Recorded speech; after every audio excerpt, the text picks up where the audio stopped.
Good morning, good afternoon, good evening. My name is Parag. I am from Surat, the western part of India, and I'm really excited to be your co-host for today's Awakin talk. Alongside with me is Audrey Lin, who is from Berkeley, California. Welcome, and thank you all for joining us. Let us start with a minute of silence to anchor ourselves into this space, followed by a short prayer by Jaimit. Thank you.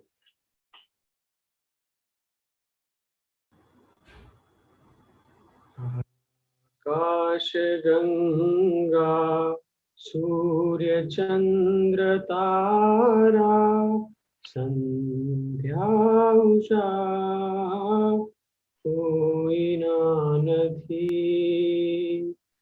Akashganga, Surya Chandra Tara, Sandhya Usha, koi na nathi.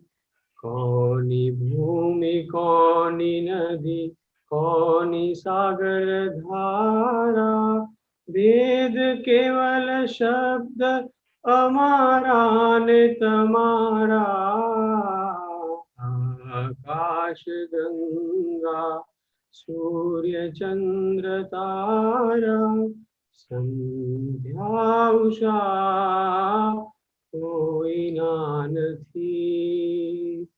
Ej hasya, ej rudan, आशा ए निराशा, as मानव ऊर्मी पण भिन्न भाषा. आकाशगंगा, सूर्य चंद्र तारा, संध्या उषा, कोई ना નથી. मेघधनु अंदर ना होय कदी जंगो, सुंदरता काज बन्या विविध रंगो. आकाश गंगा, सूर्य चंद्र तारा, संध्या उषा, कोई ना નથી. संध्या Usha, koi na nathi. Sandhya usha, koi na nathi.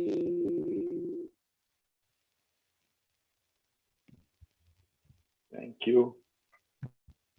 Thank you, Jaimit. Welcome, everyone, to today's Awakin Talk. Awakin Talk is a series of webinars to explore a wide array of compassionate response to our world today. We do that by holding conversation with inspiring guest speakers about their journeys in service and inner transformation.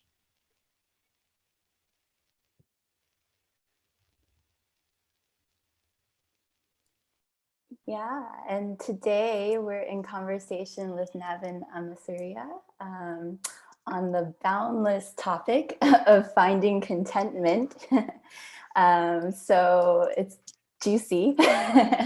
And as some background on Navin, as a child, he dreamed of being an animator.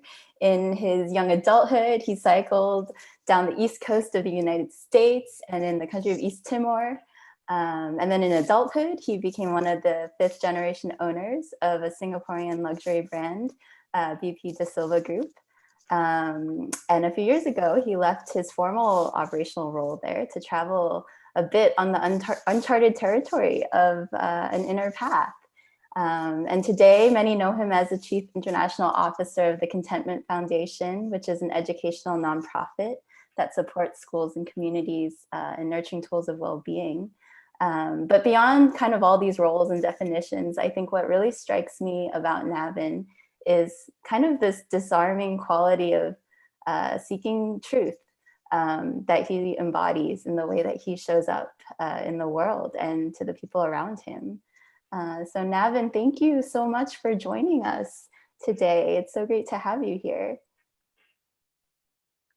The feeling is mutual, and I told Parag and Audrey that even though there are a lot of people watching this talk, to me, even if this talk wasn't recorded, I'm so excited to talk to both of them, because in their own right, they've really done a lot of work exploring the world within, and they live their lives in complete service as well, knowing the two of them personally. So thank you for talking to me for this time.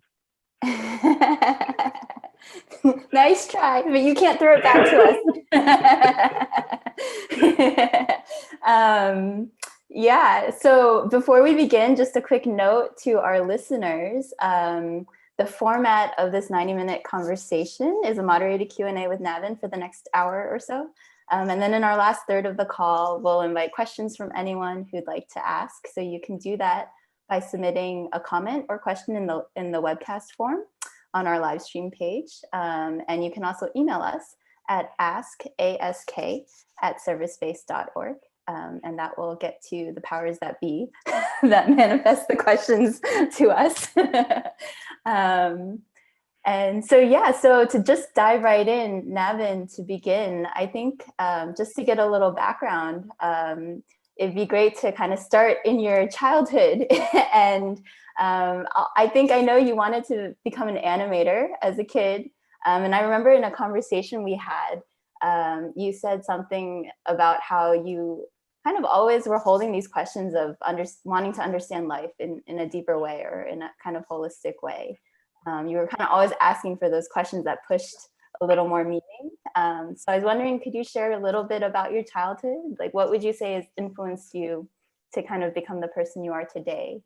Or are there any formative experiences that kind of stand out to you? Sure. I was a kid that always loved stories. And when you think about stories, if I think about stories today, in a way, every organization we are part of, every spiritual tradition we ascribe to, every nation that we live in is simply a story which we believe. And by virtue of the different explorations or different stories we believe, we live in different worlds. So maybe intuitively from a young age, I was always drawn to stories and storytelling as a unifying force. And growing up, there's a very old newspaper article of me when I was maybe a couple of years old, where this reporter was filming this preschool, and she saw me with the camera in my hand. And I love photography and cameras for a long time in my life, because it offered photographs to me, offered a window into a world. And single photos can be extremely powerful as well. If you think of, for example, the photo of, the young sailor kissing a person on the street in New York after World War II, or a photograph of the monk who set himself on fire in protest in the Vietnam War. These photos, you can describe them in words, but they're really etched in memories. So this natural draw to storytelling was always there from a very young age. And I was super into science fiction. So for all of you people out there who love Star Wars and, Lord of the Rings, these intricately crafted worlds that you could lose yourself in. And in a way, stories were a way for me to escape as well. I lived a lot of my teenage life and early 20s in the view of escaping. And even the long distance bicycle rides or motorcycle rides I did were in a way escaping from an idea of who I thought I had to be. So stories for me, at a young age was about escape. But as I have gotten older, I realized stories are to be created. And the stories that we tell ourselves define our very lives. So it's very important for anyone to look at the story you tell yourself and decide how that story points to a North Star too. So yeah, a childhood of stories, let's put it that way. Yeah, that's beautiful. How did you switch from that view of story as kind of an escape or like a fantasy land to story as, a very real thing that kind of defines kind of creates our reality or our futures? It's because when you really try and understand how things work, you realize that they're simply particularly organizations, are simply a narrative that a leader can express, that people connect to. And that's a very powerful skill that can be used for tremendous positive, as a tremendous positive force in the world, but it can also be used to divide people.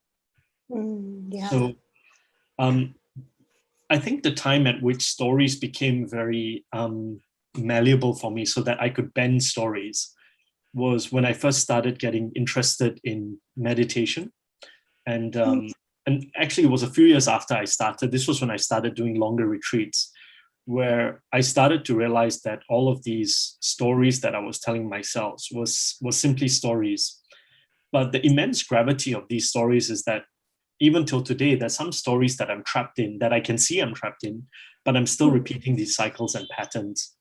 And when you can see it. yeah, and the power of them as well. And when I started working in my family business, because no one had really made an effort to combine the 150 years of our company in a single story, in kind of piecing together this story, I realized that historians actually shape the world, not history. Because in the end, maybe 50 years from now, if someone finds the work that I did, a lot of it was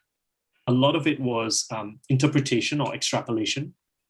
And that saying that history is written by the victors is so true, because the people in power have an immense asynchronous ability to shape the narratives of what we in the world we live in.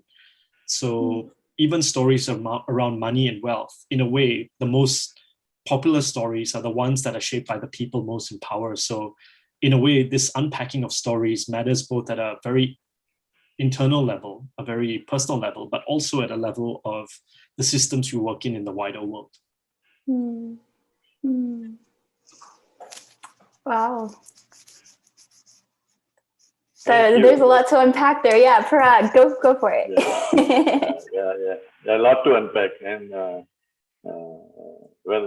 quite interesting to see how you look at stories and the narratives that you tend to work.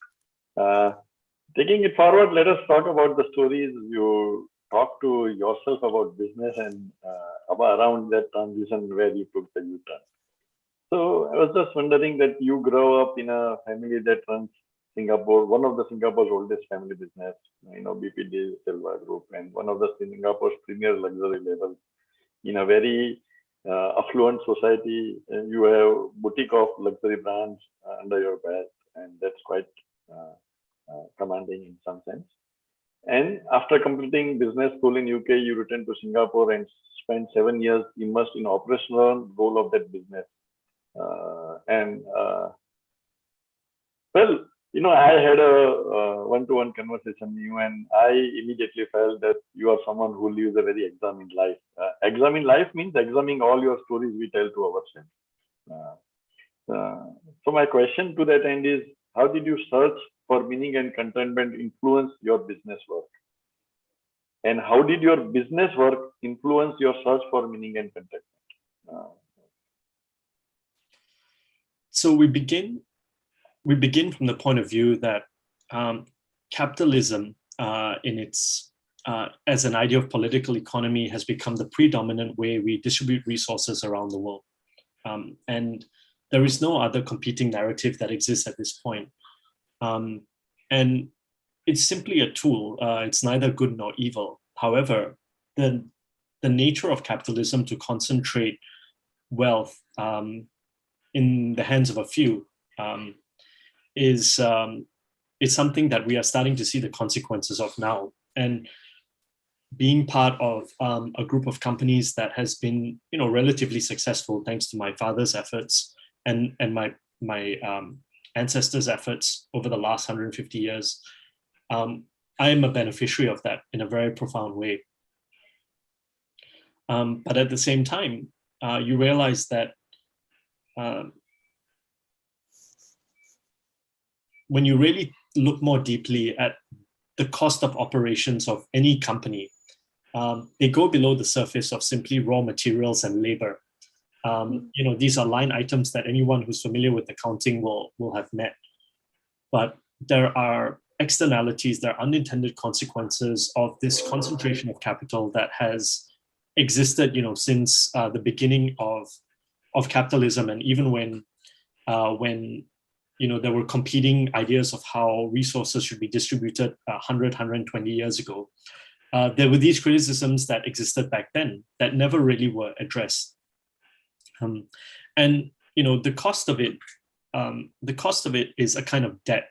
And the debt is that in some ways, the system mortgages our future for the present.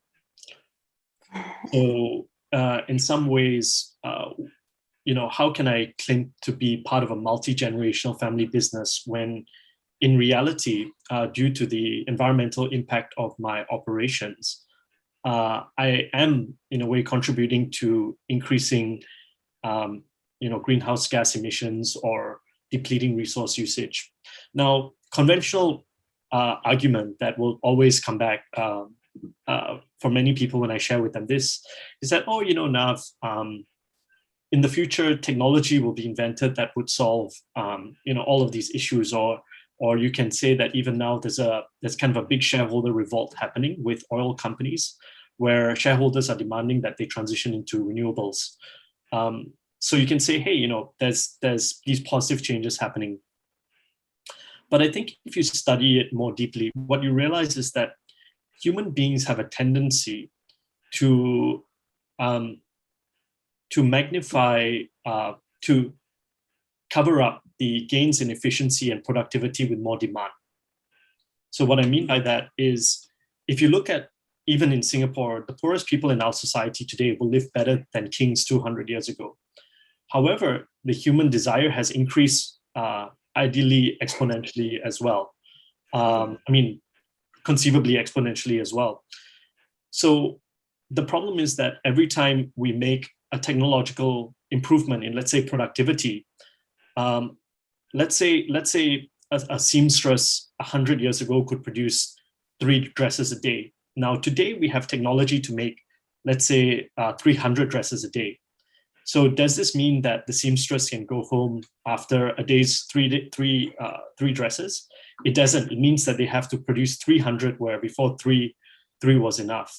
And in a way, we'll always be chasing this tail. So unless we can really explore desire and explore the difference between needs and wants, we can't really harness the benefits of efficiency and of even better corporate social responsibility, or even better resource usage. Because if human greed rises in proportion or increases over our efficiency gains, then we'll always be chasing something that will never arrive at.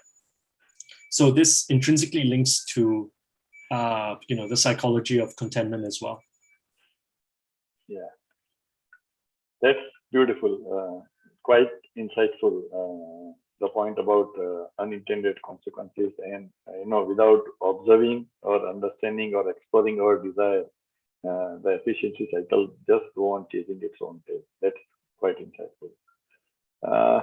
We're insatiable.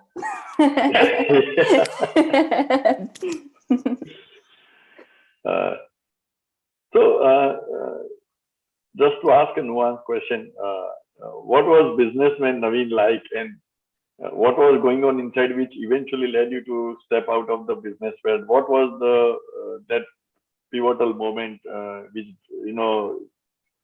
took a U-turn in your life? If you can share something on that, thank you. Businessman Nav had short hair. He didn't have a beard. He always wore a suit. Or not a suit, but I used to wear office clothes. And he was someone who was self-medicating. So at the time I was a businessman, I really was passionate about car racing. So I used to race cars. It can be a very technical thing. And it was kind of, again, it's not an environmentally friendly sport at the slightest. And I always had a bit of a deeper kind of like self-reflection on it's something I should let go. So, And I think the way I was able to cope with this dissonance, or to try and block the clear seeing of what I was really doing in business, was to ignore it and to cultivate a practice of ignorance. So so it's kind of like the ostrich that puts the head in the sand. It's it thinks like nothing is going wrong, but in reality there are consequences to our actions as well. So I also didn't value my friends at the time, and I didn't value enough, I guess, self-cultivation. So all that changed when one of my many jobs, and if you're a business owner, you probably know this, like there's no job title for business owner. You do everything that's needed, right? And one of the many jobs that I had to do was the subsidiary that I was running had a proprietary gold solution formula. So this is where we convert solid gold into liquid gold, and we use that gold for gold plating. So because the value of what we dealt with was so high, typically, either the senior manager or myself would do it. So one day I was kind of going through the process of making this gold formula. And in order to break down gold, you need powerful chemicals. So even like the gold ring you're wearing or the gold earrings you have, in order to purify gold, you need chemicals like cyanide. And cyanide it's a neurotoxin. So what that means is if it gets into your bloodstream, it affects the autonomous nervous system that you have, which is the nervous system that controls the automatic processes in your body, like your heartbeat or your breathing that happens automatically. And I spilled some on my hand because even though I had written the safety instructions for this process, instead of wearing arm-length gloves, I was wearing wrist-length gloves. So that was real hubris and stupidity on my part. And once I spilled it on my hand, I went to the chemical shower. The good thing is, because I wrote the safety procedure, I knew what to do. It caused the problem, but I knew how to. Well, anyway, so I went to the safety shower and used the chemicals to get it off. But I know that this chemistry can, if the concentration is high enough, it can go through the skin into the bloodstream. And then I have a certain amount of time before my heartbeat starts to be erratic and my breathing starts to be erratic. And then eventually I go into cardiac arrest and I die. So when I was in the hospital getting the blood test done on the concentration, I had this immense desire to go to a park, which was just next to the hospital. And so I walked down into the park, and as I was walking in the park, I was thinking, if this was my last day on earth, would I be happy with what I've done so far? Oh, wow. And then I realized that answer was a very strong no. And despite the fact that the company had become more environmentally sustainable, the company had, my family has always talked about the importance of employing people, but at the fundamental nature of the organization meant that in my mind, it couldn't be reconciled on the fact that we are in some ways mortgaging the future for the present. It led me to this really profound insight that I needed to leave, but I didn't know where to go.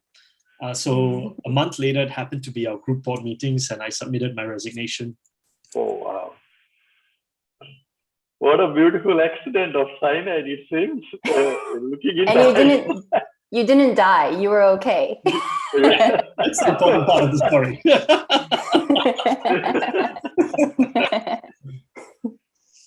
Like you didn't even get sick. You were okay. I was okay. And I think one of the things I've been fortunate in my life is I've had a few near-death experiences. And I wouldn't encourage anyone to go seek them, but having a near-death experience is such a profound gift from the universe on what is really important. And in fact, in the Buddhist tradition, there's a particular meditation practice called Maranasati, which is called the mindfulness of death. And the reason why monks were instructed to cultivate this practice was that through really contemplating their death and really kind of watching that process, in a way, simulating what happened to me with the cyanide, just going through an object-oriented meditation, they then understand why life is so precious, and it then allows them to filter what is important and what is not. So, for example, there's a great book by a British nurse who was a nurse for 40 years, who wrote What the Dying Say. And she basically had a little journal where every time someone was on their deathbed, she would record what they say. And one line in that book kind of struck out to me. She says, at no point did anyone say they wish they gave more time at work. So that's interesting. That's an interesting thought, right? Because if you think about what we prioritize day to day, how different is what we prioritize day to day relative to what is important to us when we're going to die? And the beauty of death and discussing death and exploring death is that it is the ultimate filter in which we can understand our own decisions. That's beautiful. Just one quick question, Navin. As you say that people are, I meet people, and I was one among them, who feel that they were trapped in a business setting. Either sometimes people are not able to see clearly, or most often it seems that they don't have enough courage to actually eject themselves or pull them out of it. So what would be your advice to take a near-death experience, or maybe something else, to really start seeing the trap they are in? People who are in similar positions, not for all, but there are people who are in between on the cliff. Any advice for them? So I want to first state that there are different causes and conditions that arise in our lives. For some people, they may have to support a family. For some people, they may have a mortgage of their parents' house they have to pay off. I don't get anything from my family business since I left, and that's fine because, I'm very happy to rent a room with my wife, and I'm very lucky to have a wife that is. I thought I was Spartan until I met her, and I think aside from that, aside from taking care of the needs, one thing to really question is, what is the difference between a need and a want? And it's not an easy question to unpack, because I was talking to a friend recently in Singapore, and she spends a big part of her salary on additional lessons for tutoring for her kids. And because I work in the field of education, I was trying to explore whether this is a need or a want. From her perspective, all of the friends of the kids, her kids, all have this tutoring. So from her point of view, it's a need. I was just trying to introduce the idea to her that, to maybe explore that a little bit more, because in Singapore last year, we had the highest rate of youth suicide in our history. And it's actually been rising year on year. Now, in Asia, Singapore is one of the wealthiest countries per capita, and in the world, not even in Asia. So why is there increasing mental affliction amongst all this wealth? Now, one point is that the wealth is not evenly distributed, which is correct, that the overall wealth is rising, but it's concentrated in the hands of a few. That's true. But at the same time, the government here has tried to kind of find different ways to distribute that wealth.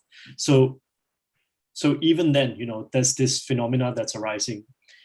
And the value of what it means to be educated beyond linguistics, mathematics, and science, as I was trying to explain to this friend of mine, is that if her kids could learn about cultivating the muscle of attention, cultivating self-regulation. So how do we manage our desires? Should I eat the ice cream in the fridge, the whole thing today, or can I like hold it off for a while? Or how do we learn about how to connect with people, pro-social behavior?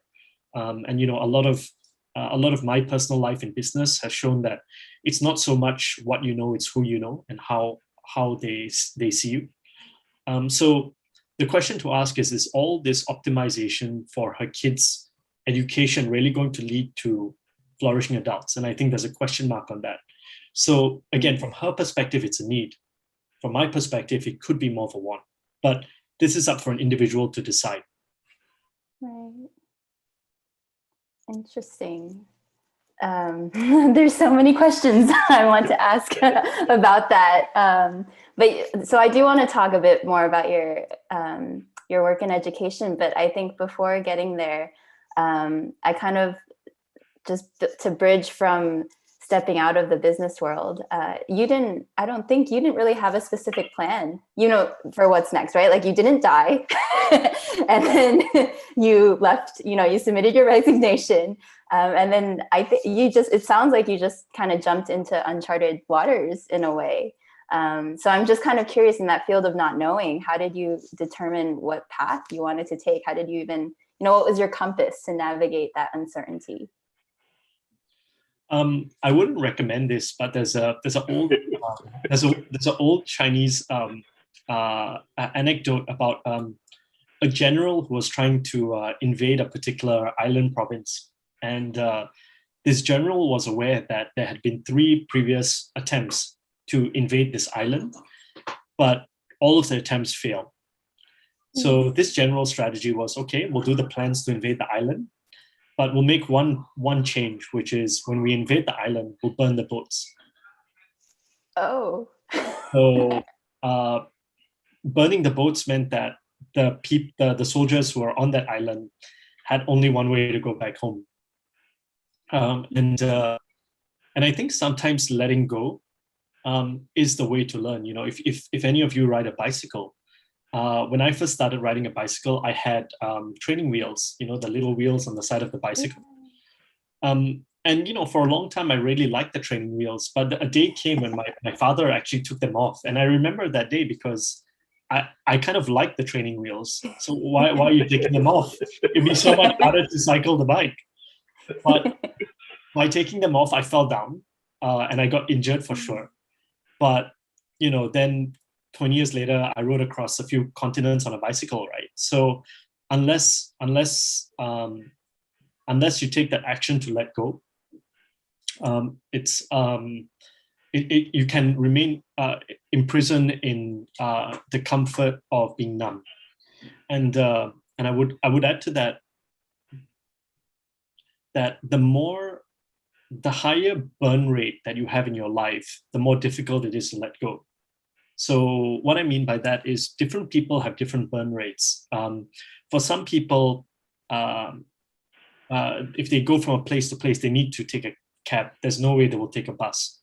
For some people, if they go from place to place, it's only a bus. Maybe a cab if they can afford it, but it's only a bus. For others, they can go places to places just by walking. And with those 3 options, there are 3 different cost structures. For some people, they can only eat in restaurants. They can't cook at home. For other people, they never eat at restaurants, they only cook at home. So the way to kind of freedom, in a way, that I've realized, having been in the luxury goods space, is actually trying to find ways to creatively reduce your wants. And it can be a game. So a lot of times people see renunciation as a dirty word, but renunciation simply means spending more time on things that really matter to you. So an example would be, when I stopped working for my family business, I realized I was eating out almost every day. And then I started to get interested in cooking. And now I can cook a meal that doesn't poison myself. So, I've made a lot of progress.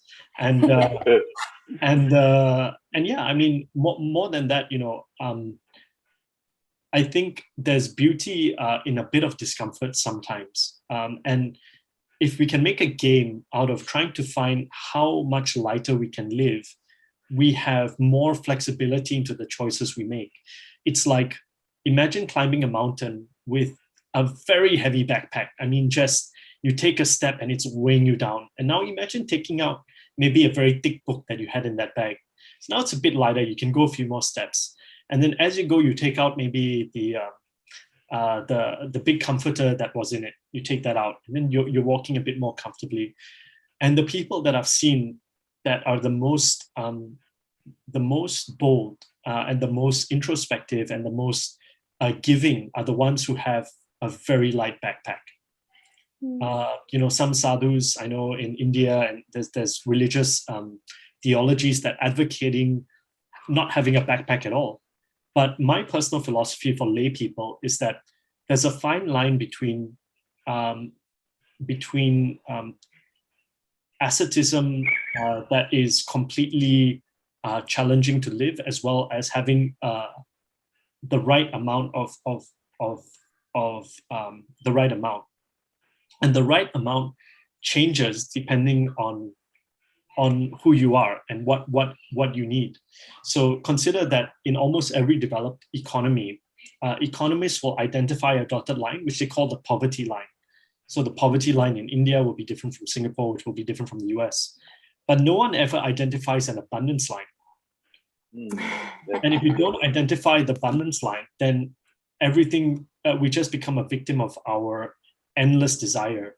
Gandhi famously said, man has enough to satiate his needs, but not his greed. And I think that was extremely wise. What's your abundance line? Or how would you define that? How would you chart that? Yeah, so one really interesting psychological study that was published in 2007, it was a really famous study. So the numbers don't matter anymore, but the principle matters. It's by a Nobel Prize winning economist called Agnes Deaton. And he basically, the goal of this research was to define what the abundance line was. So on the y-axis, on the vertical axis, he had a basket of indexes for quality of life. And on the x-axis, he had household income. And this study was done in the US. So what he found in 2007, and again, the numbers don't matter because a lot has changed in the last 15 years. Yeah. So at the bottom index, the poverty line at the time, if I remember the number right, was 25,000 US dollars. So for every dollar you earned, if you earn under 25,000 US dollars, your quality of life was exponentially related, meaning that every dollar would give you, let's say, double the unit quality of life. Now, between $25,000 to $75,000, there was a one-to-one correlation, meaning that for every dollar you earn, you'll have 1 unit of quality of life increase. But once you hit 75,000, something fascinating happens. Any amount you earn beyond that has a more and more marginal increase, meaning that for every dollar you earn more than that, the amount of quality of life increase decreases. So it doesn't mean that if you earn 150,000, you'll be doubly as well or doubly as happy as the 75,000. If you earn 300,000, you won't be quadruple. It doesn't work that way. So the beauty about non-linear.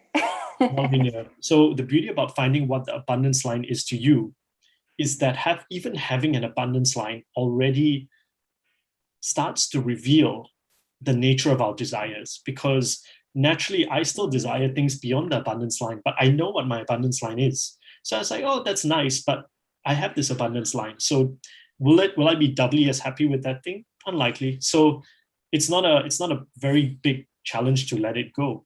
And for me, also looking at your abundance line and creatively finding ways to reduce it is fun. It can be a game as well. Just like earning more is a game, you can have a game of life where you try to live on less. Yeah. Beautiful, Navin.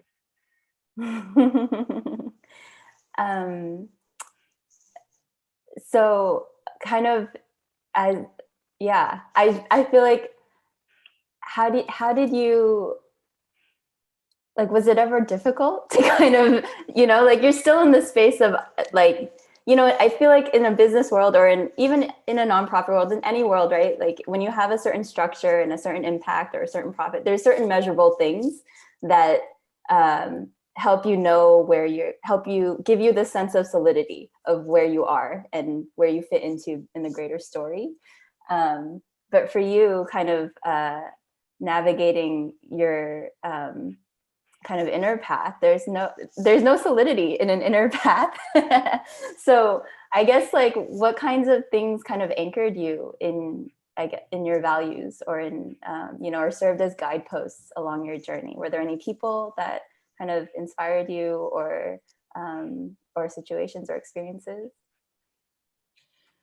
They say if you see beauty in anyone, you're probably looking at the light of their teachers. And if I'm anything at all, it's because I've been lucky to have incredible teachers along the way. I'd love to start with my grandmother, who was someone who I saw doing meditation when I was very young. And I remember going up to her and saying that, why are you sitting for so long? It seems stupid. And little did I know, the path before me. But there's also someone who I talk about a lot, a guy called Matthew Ricard, who he was a French geneticist who was working on Nobel Prize winning research when he went to the mountains of the Himalaya, and he became an anonymous Tibetan monk for 30 years. And when the Dalai Lama decided to create this dialogue between the scientific community and monastics, he was obviously, very special because he was the bridge between contemplative practice and philosophy and the scientific world. And him, along with a guy called Richie Davidson, in the 2000s, published incredible research onto the power of scientific of training the mind. They showed the efficacy of how the mind can be cultivated and the heart can be cultivated as well. And for me, I've never been a spiritual or religious person. Even till today, I wouldn't describe myself as that. But the way that they express these timeless and universal ideas through the lens of language of science is something that I resonated with so strongly. And when you start really diving into the research, you realize, again, all of these universal truths have been there for thousands of years. But in a way, they seem to get lost with time, and they kind of appear at different times. And they're always there, but it's up to us to kind of seek them out and heed their work. And going even for this conversation, when I met Nipun Mehta for the first time, I was talking to my best friend back in Singapore. I said, "Hey, I met this guy, and I think he may be the walking embodiment of compassion." Was my words. And I think all around us, there are people who float in and out of our lives that give us little windows of how we can be a little bit kinder and a little bit more wise. And it's true that everyone can be our teacher. It only requires a curiosity in virtue, whatever virtue means to you. One of the fundamental reasons why I think wisdom traditions are in a way sidelined compared to modern economy or progress is that we haven't considered that motivation can come from different places. So if you look at the world that we live in now, it's very extrinsically motivated. So, how do I, if you're in the government, how do I increase the gross domestic product of my country so my people will have more? Or how do I get a pay rise next year? Or if I take on this more responsibility, can I get a higher title? Can I be on the board of a company? What if I change job? Will I be paid more? But all of these things are universal in that they're on the outside. And I think the beauty of contemplative practice, the beauty of spirituality, the beauty of religion, the beauty of science, I think in its pure form, is it comes from a place of childlike curiosity. And if we can kind of change the orientation or the energy of pursuit from one of trying to get something on the outside to gently looking at what already is inside and kind of playing with it like a little toy, life becomes really fun. That's beautiful. Thank you, Nav. We are about halfway through our time together so far, so just a friendly public service announcement that if you would like to ask a question, just submit it through the chat window on the live stream page, or you can email it to us at ask@servicespace.org. And maybe speaking of teachers, it'd be great to hear a bit about your work in education. I think Paragbai has some questions around that. Well, I'm very intrigued by your practices around, training or cultivating this mind, and I will have a couple of questions as we go forward. But before that, being a chief international officer for a non-profit called Contentment Foundation, We would like to know more about how you get involved with that. You have been there for a couple of years now. Can you share your journey with them?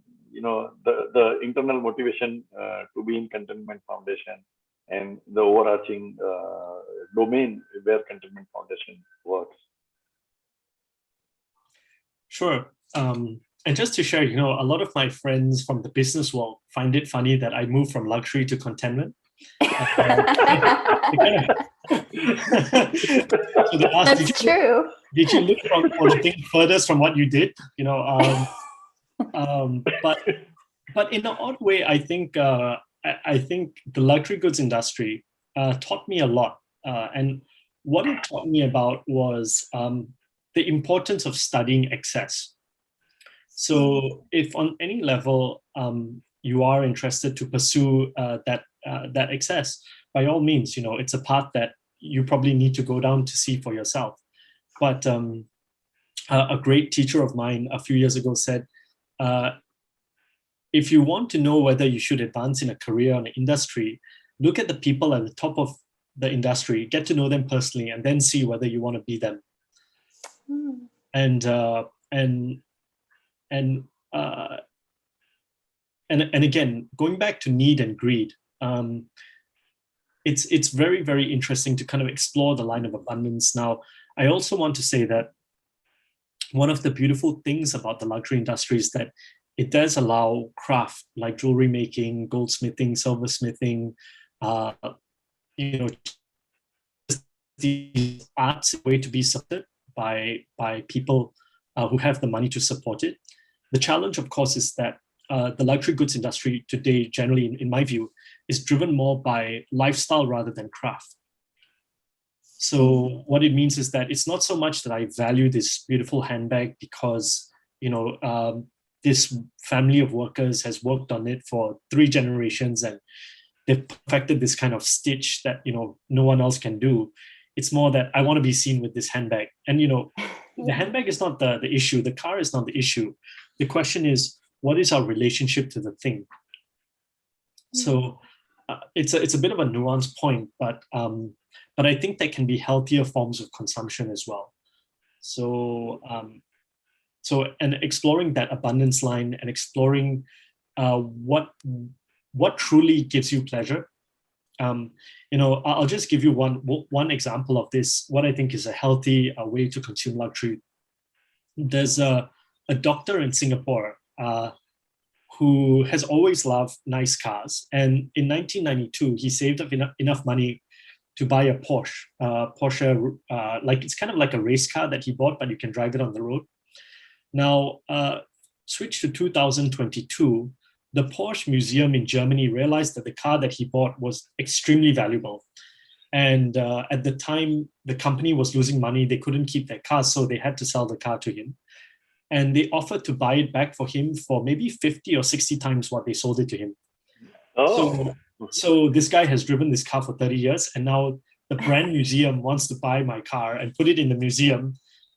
And he didn't sell it. So one day I saw him on the road and I had to talk to him because I'm so curious, why didn't you sell it? And he said, when I met him, I asked him the question and he said, well, I like it for what it is. I don't think I need anything more. Yeah. And there's no price that can replace that. So this is someone who I think has found a very healthy way to relate to what he owns. And so this idea of contentment is not asceticism. It's not you give up everything and live in the mountains. It's how we relate to what we have and see the beauty in what we have in more profound ways. So these are skills that can be cultivated. And when I left my family business, I was very lucky to have a friend who ran schools. And he said, look, now, if I know you're not doing anything, I think he took pity on me and said, come work in my school for a while. And he gave me a contract to explore a project that he'd been passionate about, but he didn't have time to do, which was trying to explore social and emotional learning in schools. So they were a large school group with about 100 schools in Southeast Asia. And he practiced meditation. He was a big fan of positive psychology. He wanted more of his management team and his staff, the teachers, to embody this work. So in the process of looking at all of the social and emotional learning curriculums around the world, I found the Contentment Foundation, which I thought had a nice name, but I couldn't really understand what was different about it compared to the rest. And when I started to dive a bit deeper, I realized that the majority of their work dealt with adults. So all the curriculums out there tend to be developed for students, most curriculums. That's what a school is for, right? We have teachers that teach stuff to kids. But here was an organization that said, no, actually, cultivation of self-practice for the teachers is a prerequisite to anything you do with students. And from my own personal experience, it was evident that this was true. And when I met the team, I ended up volunteering for them for a while. And then when I left on another sabbatical, the CEO offered me a position, and I was very grateful. I mean, till today, I feel very grateful to be able to do this very meaningful work. And so maybe I'll just unpack the Contentment Foundation a bit for those of you who don't know. Yeah, that would be great. So schools traditionally, all of us have been through kind of traditional academic education where we learn our times tables and we learn how to spell and we learn about science and physics and chemistry and all that. But the World Economic Forum has recently kind of done a report, which was published last year, on skills of the future. And one of the big summaries of their work is that it's less and less important how much you know. It's more and more important how you react to change. So reacting to change is not something traditional education models do very well, because it's linear in nature, meaning that you have a curriculum over a year that you train a child in, and then usually at the end of the year, you have an exam. And then based on the performance of the child in the exam, that's a measure of whether they are educated or not. But how does this really apply when you're working in a company and you're suddenly faced with a pandemic that's global and your supply chains have shut down, and your rent needs to be paid, and you need to kind of manage your cash flow? I mean, it's a totally different skill set. And the truth is that because of the existential problems that are plaguing the world, change, the increasing speed of change is only more inevitable. So the way that you train children is first to start with the teachers. So we have a curriculum called the 4 Pillars of Wellbeing. The first pillar is around attention and mindfulness. So for those of you who are not familiar, mindfulness is simply the cultivation of the muscle of attention and placing that attention in a relaxed way on an object for an extended period of time. And as you build this muscle more and more, you'll realize something interesting, at least I did. The most profitable companies in the world today are driven by distraction. So Google, Facebook, even snack companies, if I can distract you from long enough to consume my product, I'm a more successful company in terms of my shareholders. So people who are able to regulate their attention are simply able to make better long-term decisions for themselves and their family. And, we may know this with a friend who gets too drunk too quickly, and makes a fool of himself or hurts people. Or we may know this from people who impulse buy, something shiny and then don't have enough money, for the rest of the month. This is, when you drill it down, it's a challenge of attention and being able to focus on attention on what matters. The next pillar is called community. So as we build the muscle of attention, we realize that there's a world inside us, emotional landscape that we can feel into. And we start to realize, I feel happy here, or I feel disappointed, I feel sad, or I feel like I really desire this object. And what's happening is you're watching the feeling, you're not in the feeling. And once you can do that in the community pillar, you can start to watch the feelings of others. So this is a prerequisite to empathy. If I can see the feelings inside myself, I can understand the feelings inside others. And usually people that are very cruel or who are very mean in real life have difficulty in understanding the feelings they are going through. Or they don't have a complete ability to connect with that sense. So through cultivating the sense in themselves, they can start to understand how it impacts others as well. And of course, with empathy, we can start to cultivate compassion. And compassion is the desire to alleviate one's suffering.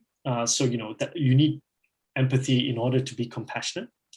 And the third pillar is around self-curiosity. So as we kind of are dealing with this huge inner world that's inside us, we naturally start to realize that we are telling ourselves a story. And linking back to what I was talking about in the beginning, the story we tell ourselves shapes the world. And I know that there are politicians and there are businesses that frame conversations around other groups of people as other, and the in-group and the out-group, us versus the other. But the truth is that we are all connected.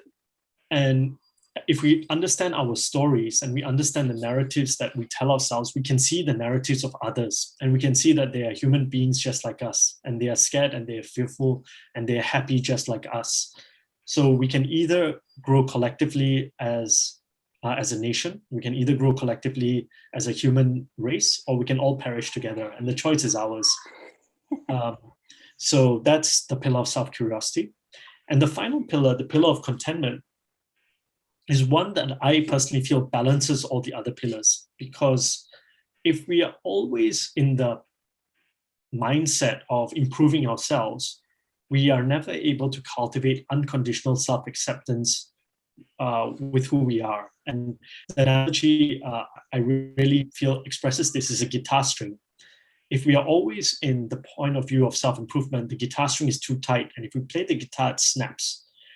If we just accept ourselves the way we are and never want to improve ourselves for anyone around us, the guitar string is too loose. You play the guitar, there's no sound. So life is this constant balance between self-improvement and unconditional love for oneself. And if you can find that harmony, you'll find the music to become very beautiful. And with unconditional self-acceptance, with cultivating contentment, the question then arises very naturally, which is, what can I give? So when you work out what the abundance line is for yourself, you may discover something amazing that actually you may have more than you need. And that creates a beautiful problem to have, which is, how do I use what I have to serve other people? And it's a very natural sequence of ideas that build on each other. And we work with teachers first. And once the teachers really understand this work, then we encourage them to share it with students. And we encourage this as a practice over a long time. The other important idea with any kind of work like this, whether it be positive psychology, contemplative practice, meditation, all of it, it's all about muscle building. And what that means is, you can't expect to go for one run this Sunday and expect to run a marathon or expect to be a good runner for the rest of your life. It doesn't work that way. And if there's one idea that I can leave you with, is cultivate curiosity and find ways to make yourself interested in this work. Because more than the work itself, if you're curious about it, that will give you the endurance to practice this work for a lifetime. And through the lifetime of practice is where the benefits will come as a byproduct. Wow. It sounds like you really have a long view. A question that I love that we often ask is, instead of what's your 5-year plan? It's like, what is your 5,000-year plan? I feel like you just articulated that. I remember in a previous conversation, one thing that struck me when you're talking about your work with the Contentment Foundation is that when you work with schools or when you work with teachers, you don't just kind of do a teacher training workshop and then say, here's the curriculum, let us know how we can help, right? Like, it doesn't end there. You really kind of nurture the garden of this ecology of education. And I'm just curious if you could speak a little to that and, what is kind of the thinking behind that, and how do you actually go ahead and implement in a way of kind of sowing seeds and not being sure what seeds will take root, but, operating in that way. Sure. And there's a great amount of research into how habits can be changed. And really what we're trying to do here is to help encourage positive habits. I can't remember the name of the psychologist whose, I guess, whole academic career is based on habits, but he had a really great story of how he wanted to make himself fitter, and he could never do push-ups well. BJ Fogg. Yeah, thank you for that. So he basically, what he did was, in order to create habits, you have to find places at which there's very low resistance to practice. And so every time he would have a shower, right after the shower, he would do one push-up, just one push-up. Not difficult. We can all go for a shower and do a push-up. And kind of a couple of years later, he's doing, I think, about like 200 or 100 push-ups a day or something, because one push-up was too easy. So now he does like 25 or 30 at a shot, and I guess he has a lot of showers. But he. So in the same way, when we work with schools, we try to kind of identify what schools are already doing. Now, the most simple practice, and if any of you here are teachers, is before you start a class, take 30 seconds for everyone to be quiet. And 30 seconds is not a lot of time, right? And just like allow the kids and yourself to arrive. You can close your eyes if you like. You can look at a tree or some nature out the window if it's there. And over time, this becomes habitual, where people start to enter these rooms or even have meetings where they're quiet for a while. And I heard a beautiful. I heard a beautiful. What's the term for when you scramble a word and you kind of can change the name? If you reorder the letters, what's not a tongue twister. Not a tongue twister. No. So this person was trying to explain the importance of silence, and he said if you change the ordering of the letters of silent, you actually can make listen. Oh, so, yeah. So silence is a prerequisite to listening. Listen. And as an anagram, thank you, Rohit. Bonus points to Rohit over there. So with this anagram, if you think about silence and its relationship to listening, it's very profound, because even the act of, in a way, being silent with your students is they are feeling more heard by you as a teacher. So again, it doesn't have to be world changing. You don't have to climb a mountain and find a sage in a cave. All you have to do is just be quiet for a little while. So in the same way, what we encourage schools to do is find little gaps in the day where you can practice things like empathy, like compassion, like silence and mindfulness, and over time the muscle will grow. Mm-hmm. That's beautiful, amazing. It is profound, but packed in a very very small packages, throughout the day and throughout the week and throughout the month to build that muscle. Amazing. So just thinking of habits and small ways to change it, I'm just curious. Maybe I'm little wondering, what would you like to change in your daily life? One routine which is little hard to change. You find it difficult to accomplish, or you have accomplished, very easily. What was difficult at one point of time? Oh, that's so easy, because I'm working on it right now. I have a very bad habit of using my phone at night. And I want to actually stop using my phone after 9 p.m. And I track the days that I do it, where I don't use it after 9 p.m. And it's actually very low, because at the end of the day, sometimes I have late calls with American schools. And after I have a call, I kind of like to unwind by watching a screen. And it's a habit that I built up over, I think, a lifetime. So that is the habit that I'm trying to reprogram at the moment. And another thing as well is habits take a long time to change. And I think tracking habits is kind of very simple to do in an age of smartphones, where I have a little app where it just counts the habits. So every year I pick a few habits either I want to cultivate or I want to let go of. And then I just put dots, and just every month I tally up the dots. And, just looking at the dots, I'm like, yes, I still maybe I have to put my phone outside and all that. And again, I'm balancing it with accepting myself as I am, because the Contentment Foundation is going through incredible growth right now. And honestly, like I work every day of the week, and this is the way I unwind.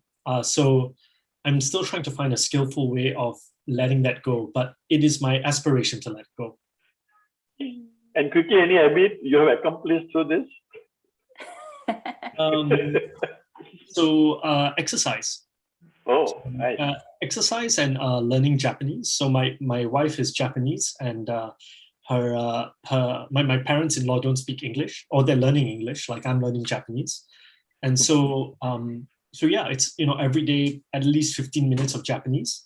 So if let's say I do it for 300 days in a year, 300 divided by 4, it's 75 hours of Japanese in a year, just doing 15 minutes a day, right? So 75 hours in a year, 750 hours in 10 years, it all adds up over time. Beautiful. That's great. I think we have a few questions in the queue here, and just another friendly reminder, if you'd like to ask a question, you can just submit it in the live stream form or email ask@servicespace.org. But one of the questions that came up here from Sonal is kind of looking at, in the business realm, what's your perspective on the logic that businesses can take advantage of the profitable opportunities they have been given and then give back the profits to the community? I think it's what a lot of businesses are doing now. But I think the challenge comes when, in a way, the profits are being built on externalities that are not being covered. So one easy example to express this is kind of like oil companies. So for many years, different companies had CSR initiatives, mainly to build better community relationships.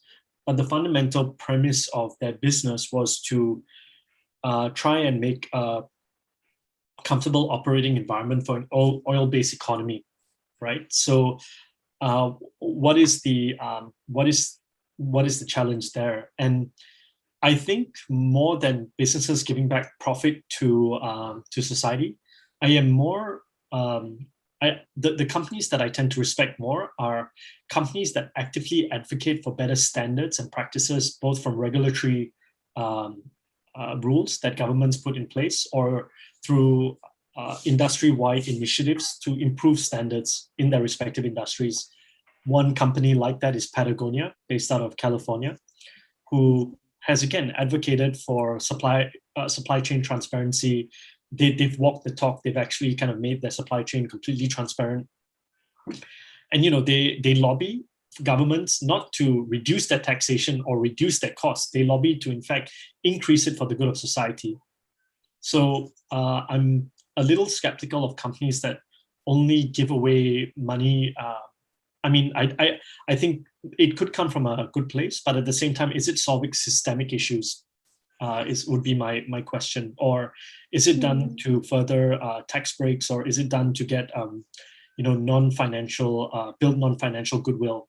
Sometimes even when I was in business, you could see managers kind of suggesting that we give a gift to this particular person or that particular person to build relationships. And, at the end, you have to question, what is the intention behind giving away this money? Right, yeah. Bringing it back to the motivations. We have a few similar questions here. One is Rishab from India wrote, is there a destination, kind of on your personal journey, is there a destination to this journey? Is there anything that you're still seeking but eludes you? And kind of on a similar vein, another Sonal asked, can you share one or two aha moments from your journey? The destination is right here. Nowhere to go but here. I mean, yeah. If this is the only real destination there is, right? The future is a dream. The past is already gone. So, what else is there but here? And either while we're here, we can choose to fight where we are, or we can try and change the way we see where we are. And there's a lot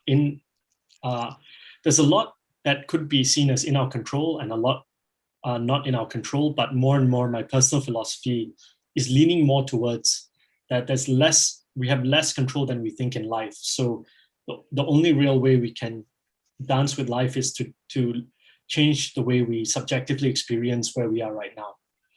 So so I'm very happy to be here, by the way, just if that wasn't clear. Super happy. Like, I love talking to Parag and Audrey.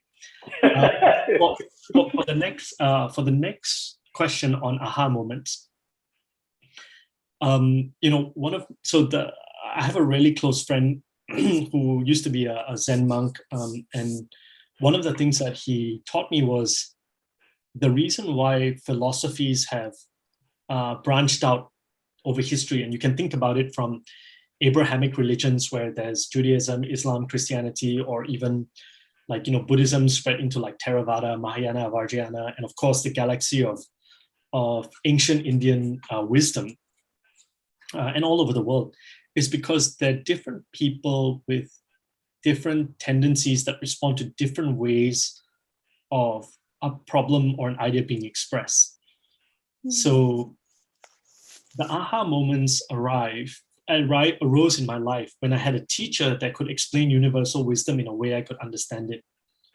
And I think it's a combination of seeking teachers as well as allowing teachers to arise, and always staying curious to people who are wiser than you, and to try and capture the wisdom of people who are much older and who really have done a lot of self-work.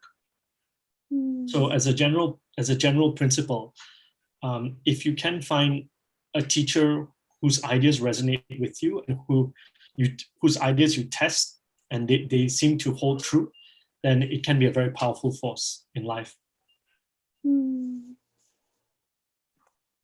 You mentioned, that just makes me think, you mentioned a lot about, or you mentioned something about how you're not a religious person, or you don't really have a religion, but it sounds like you've explored a lot of different teachings. Can you kind of just share a little bit about your journey with that? Yeah, sure. So I think I may have shared this on the last talk. I can't remember now, but there's a poem that actually influences my thinking a lot with this question. And it's an old Japanese poem called The Monkey Points at the Moon. So the monkey is pointing at the moon, grasping to a branch, and he's pointing very vigorously. But the author of the poem writes, if only the monkey would let go of the branch, he would end up falling into the dark pool of water and realize the moon was above him all along. So it's this idea that all written language, all ideas that are expressed, even the ones that you are hearing coming out of my mouth now, are approximations to what truth is.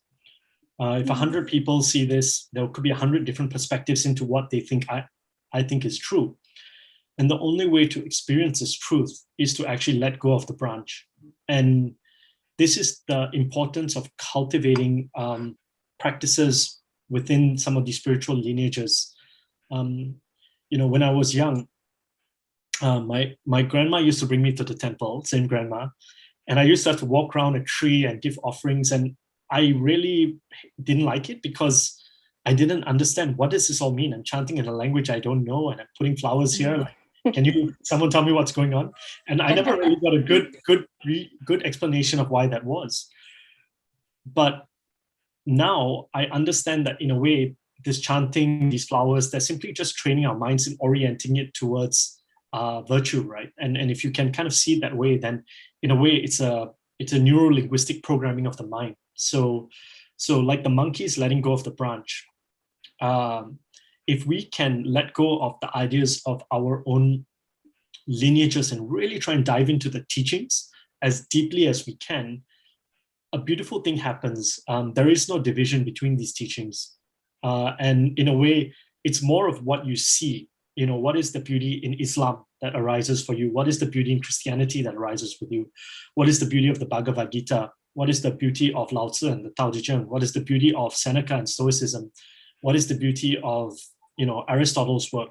And you realize all of these wise people out of history are singing the same song. And you can start to listen to a chorus of music that comes together that to me is really beautiful. Awesome. Wow.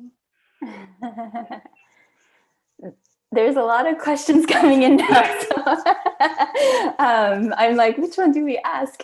But kind of, okay, on this topic of, I guess, like universal wisdom, love is in a way a universal wisdom. And someone wrote in asking, what has been the role of love and deep relationships in your activism work now? It's not an easy practice to generate love for someone and be patient, even if you don't agree with the actions or their conduct. So how do you kind of cultivate, I guess, a sense of selfless love in the work that you do, in the impact, so to speak, that you want to make?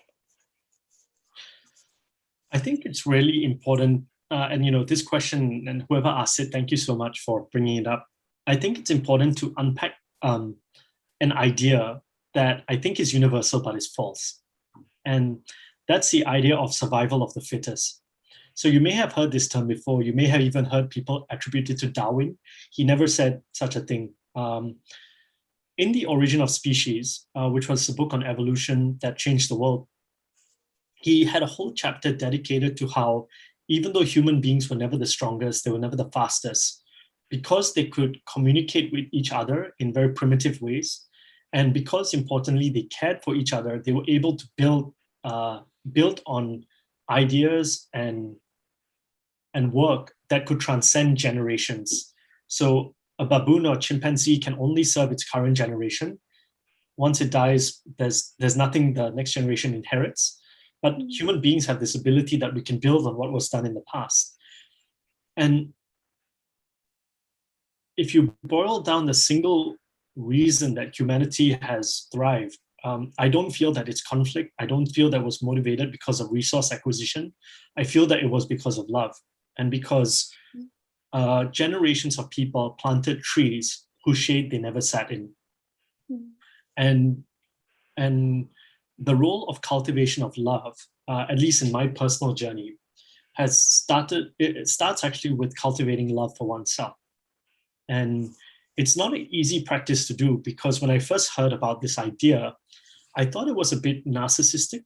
I thought it was like, isn't this really self-serving? Like, why should I love myself? But loving yourself is a prerequisite for unconditional self-acceptance.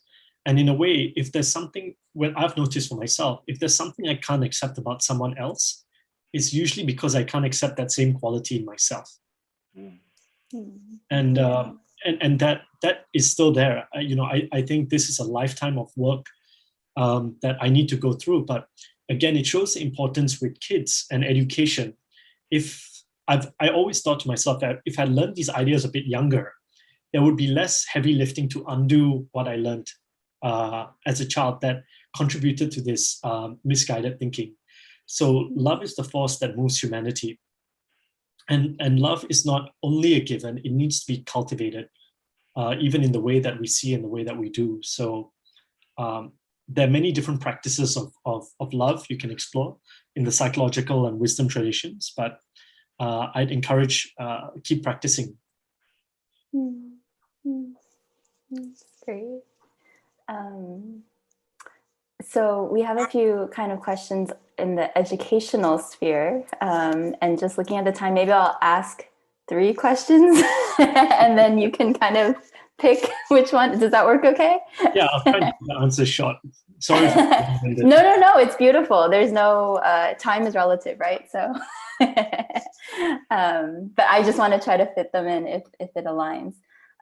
So somebody, anonymous, asked, in your work with the Contentment Foundation, what's the time frame as far as working with teachers is concerned? And is there a journey in the lifetime of the school when well-being practices should be prioritized? Or maybe we can just do one at a time so that sure. you have immediate thoughts. Yeah. First question is, we have about 5 coaching calls with the school, and there's a set of self-directed learning you do before that. So you can actually learn the tools in about 6 to 8 weeks. But what we always say is that you can't think of this as an 8-week program where it ends. 8 weeks is when the beginning of the practice starts. And typically we see schools take about 1 to 2 years to really kind of root this work in their schools. Right, yeah. Another question is, I volunteer, this is from Preeti, I volunteer with an alternative learning space in a village in Gujarat in India.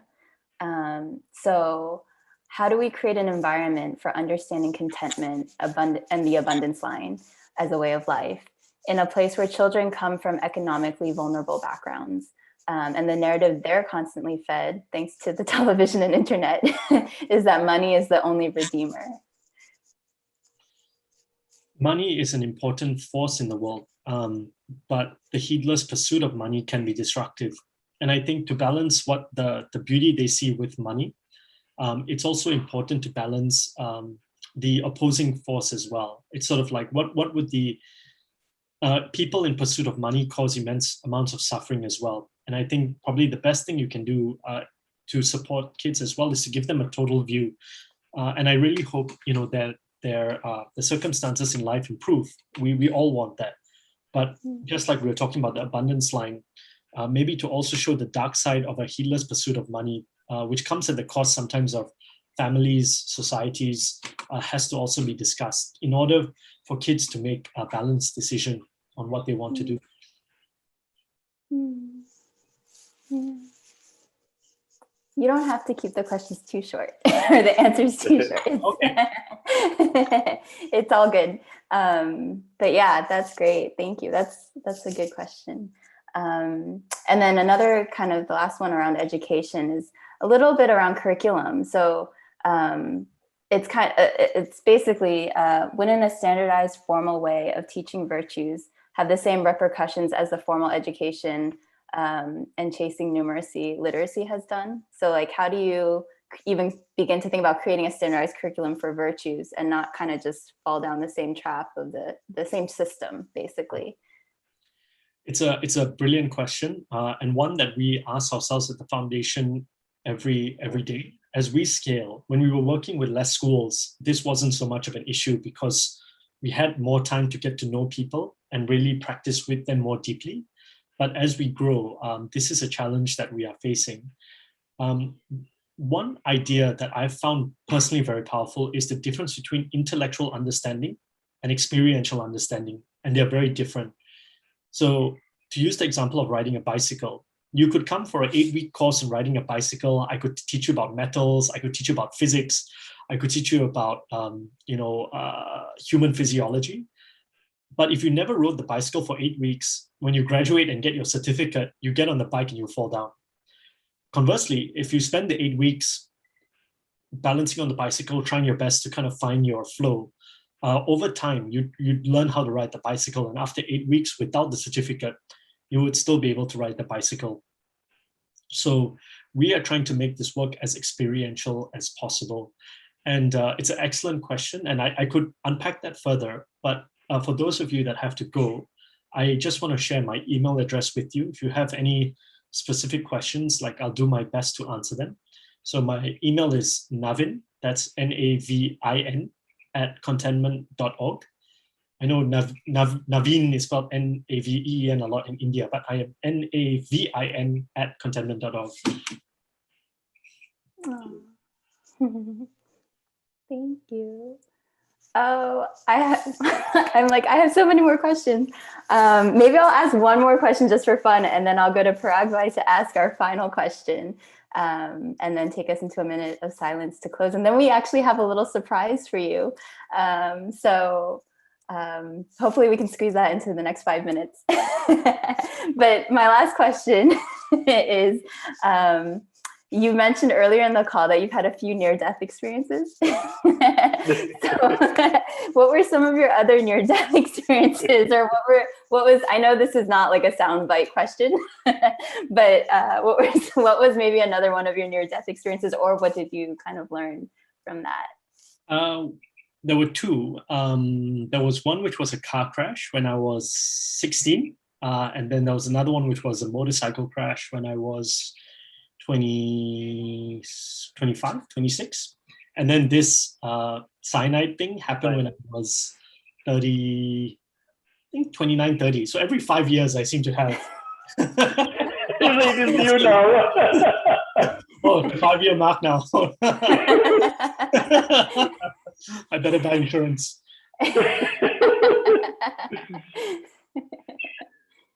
Thank you. You know, we are coming closer to our end time. So one quick but question from our heart: how service-based ecosystem community can serve you, support you, your journey, contentment in any way? We would be more than happy to. So if you can share something on that. You know, I feel very grateful to receive such an offer, and it's kind of ironic that, you know, I run operations for the Contentment Foundation in these 8 countries, and we're growing and all that. But in my heart, I know that in a way I do the work that I can, and the rest is not up to me. So the best thing that all of you could offer me is if you discover practices that you resonate with and spend time and energy to cultivate them, and to try and contribute to building a community of people to cultivate together, which is everything that you're already doing. So I would kind of amplify that in any way that I could, because that's where the work is. We can only change ourselves. Yeah. Thank you. Super. Back to Audrey. Yeah, no, thank you, Navin. It's such a treat to have this conversation with you, and to just soak in your presence. It's so genuine. Maybe we'll just close with a minute of silence in gratitude for just the opportunity to share space in this way, to dialogue around contentment, and to just soak it all in. And may the merits of this conversation, if there were any, and I feel like there were some, may they not stay with us, but may they just reach out wherever they need to go. So we'll just have a minute of silence, and then we'll unleash our surprise after that.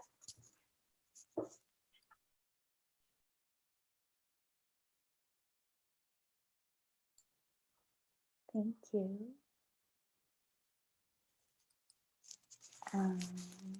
Thank you, Navin. Thank you, Paragbai. Thank you, everybody.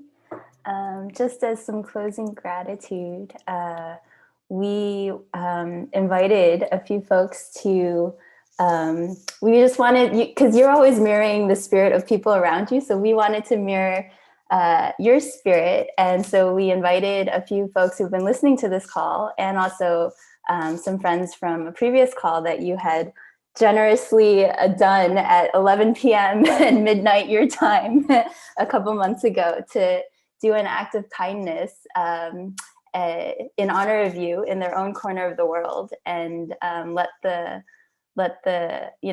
kind of in the spirit of planting trees under whose shade they'll never sit. So with that in mind, a few people just kind of went out and did this.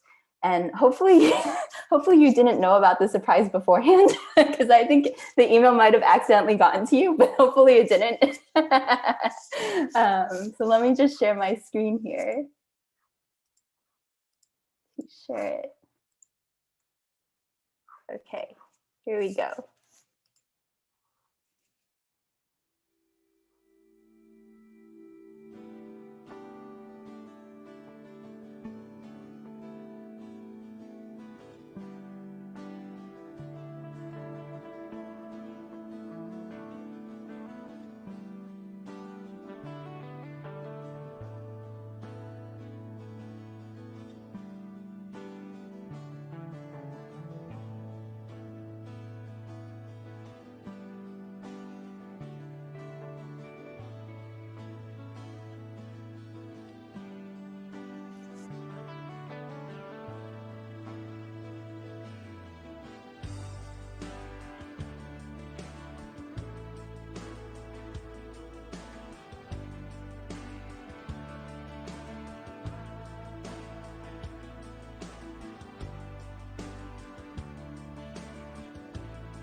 Aw.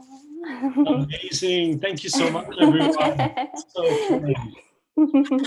Yeah, so on behalf of everybody, thank you so much, Navin. No, not at all. It's a pleasure. And like I said, before this conversation started, I asked the team, what dreams do they have? And I wanted to echo that if there's anything I can help you to get to your dream, please just email me at navin@contentment.org with your dream, and I'll do everything in my power to help support you in your journey to get there. Thank you.